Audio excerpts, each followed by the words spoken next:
ya, saya lebih suka Indonesia di bom atom daripada kemerdekaannya kurang dari 100%. Inilah ucapan Jenderal Sudirman dalam kaos ini mengingatkan pentingnya kita menjaga kedaulatan RI dan mengingat umur yang terbatas yang harus kita isi dengan nilai perjuangan sebagaimana telah dicontohkan oleh Jenderal Sudirman.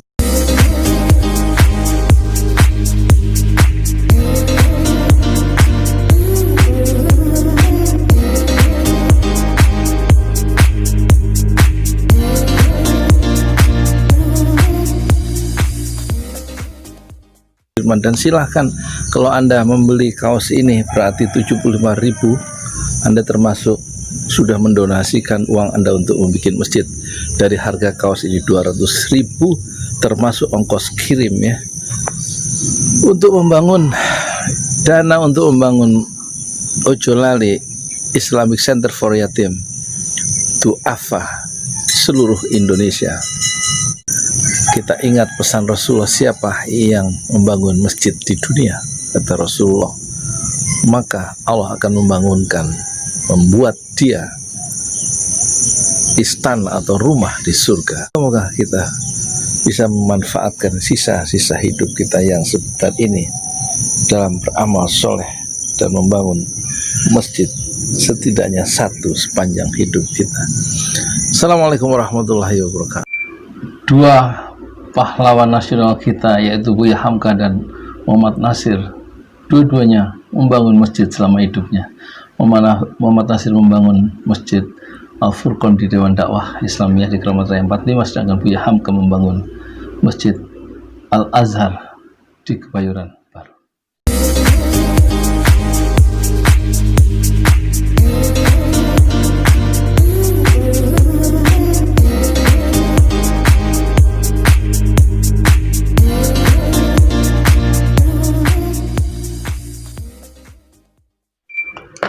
Assalamualaikum warahmatullahi wabarakatuh. Saya Yudi Pramuko, tukang donat dari Parung YouTuber tertua di semesta. Ini udah jam 2 ya, mau setengah 3 ya. Belum tidur saya, tapi tadi siang kailullah ya, tidur sejenak di waktu siang ya. Jadi nggak terlalu ngantuk sebenarnya. Saya mau membahas ini apa itu, ILC semalam malam Rebu, sekarang Rebu pagi.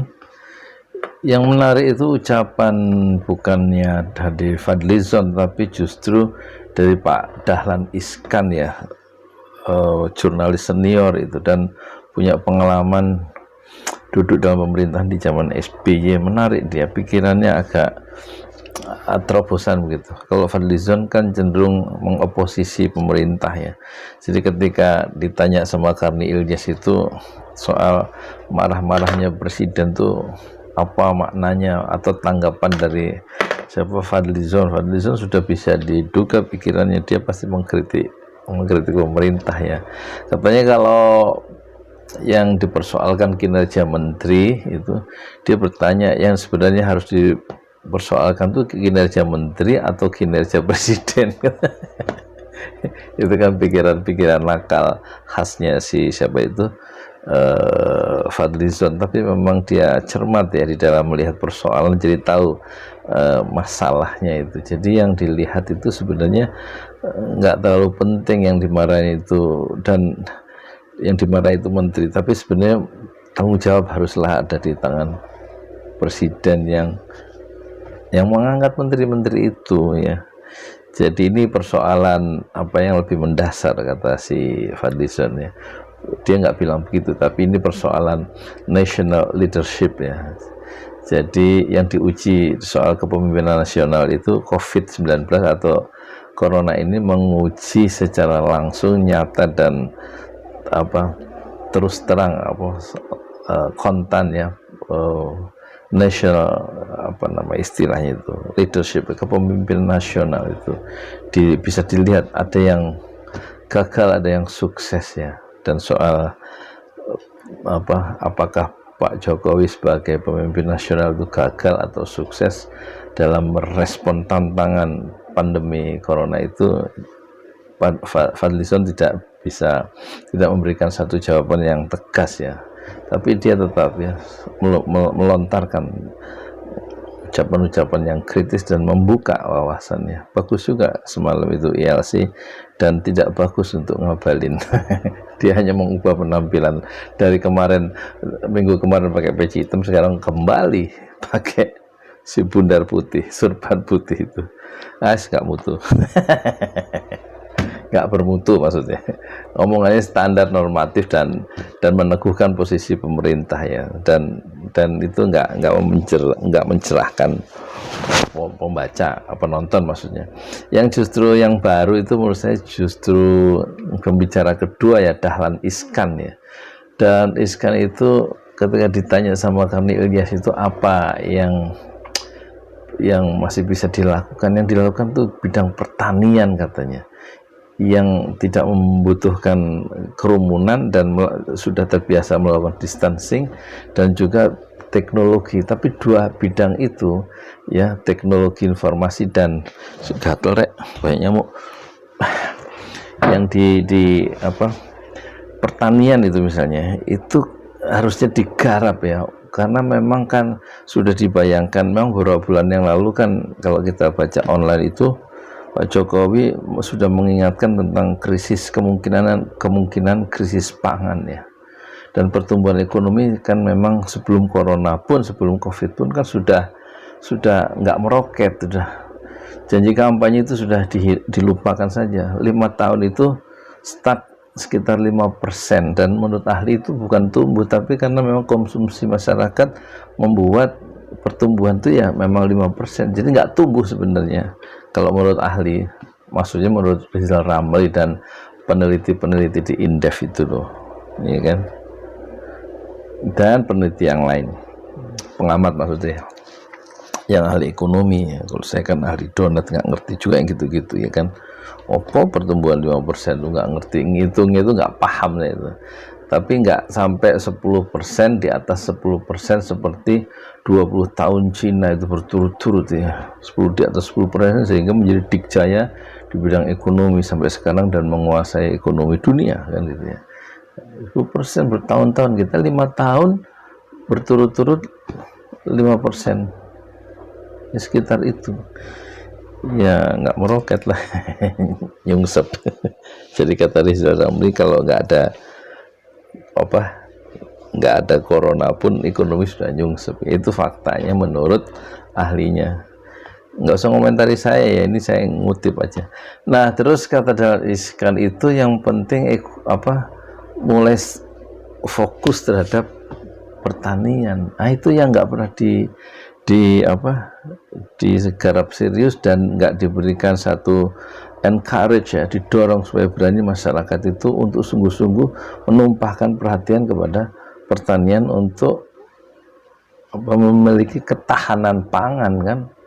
Ini yang nggak muncul isu ini di media massa ini, malah muncul isu reshuffle, muncul isu presiden marah-marah, kan yang nggak mutu-mutu gitu loh. Ini kerja menyelamatkan bangsa itu bukan terus mereshuffle kabinet, tapi kan harusnya strateginya apa gitu. Nah, strategi mengolah tanah-tanah itu menjadi produktif itu yang tidak dilakukan, dan itu Dahlan Iskan menawarkan itu, dan dia melihat di situ peluang besar yang masih belum digarap oleh pemerintah, sektor pertanian. Beberapa bulan yang lalu itu saya ditelepon sama orang yang pernah bekerja di PTP Perkebunan, dan dia mengasih informasi pemerintah menyarankan kelapa sawit itu diubah kembali menjadi tanah-tanah pertanian, dan mau ngasih insentif 25 juta 1 hektar untuk kelapa sawit diubah menjadi tanah pertanian lagi ya. Kata yang ahli, yang nggak cukup 25 juta, minimal untuk 40 juta, dan pemerintah tidak menyelesaikan itu. Harusnya langsung aja 40 juta 1 hektar, mungkin banyak orang yang tertarik, terdorong untuk kembali menekuni ketahanan pangan lewat pertanian ya, mengubah lahan-lahan kelapa sawit itu. Jadi ide dari Pak Dahlan Iskan menarik ya.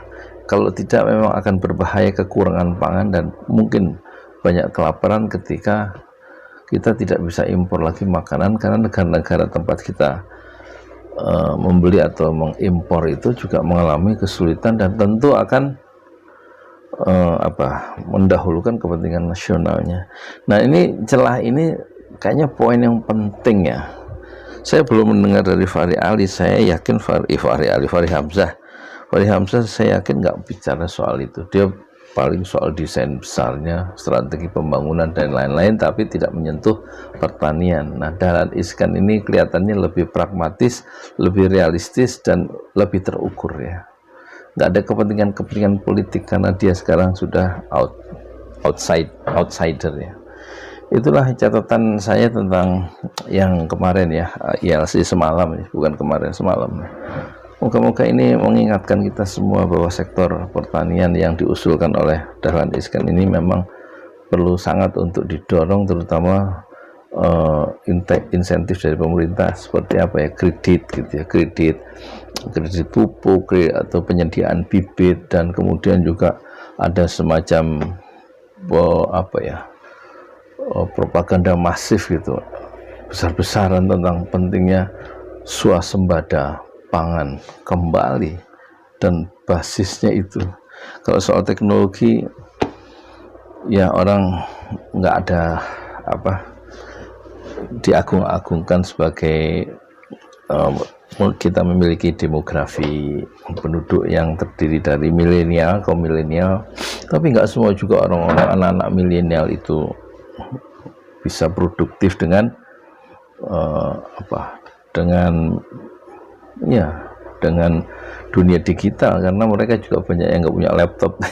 Baru-baru punya laptop, kerja aja masih gimana nyari kerja jadi UB, jadi UB itu office boy, terus bagaimana punya gaji UMR di pabrik masih banyak juga generasi milenial yang belum bisa dibawa ke seberang dunia digital yang sangat mengglobal dan canggih itu ya.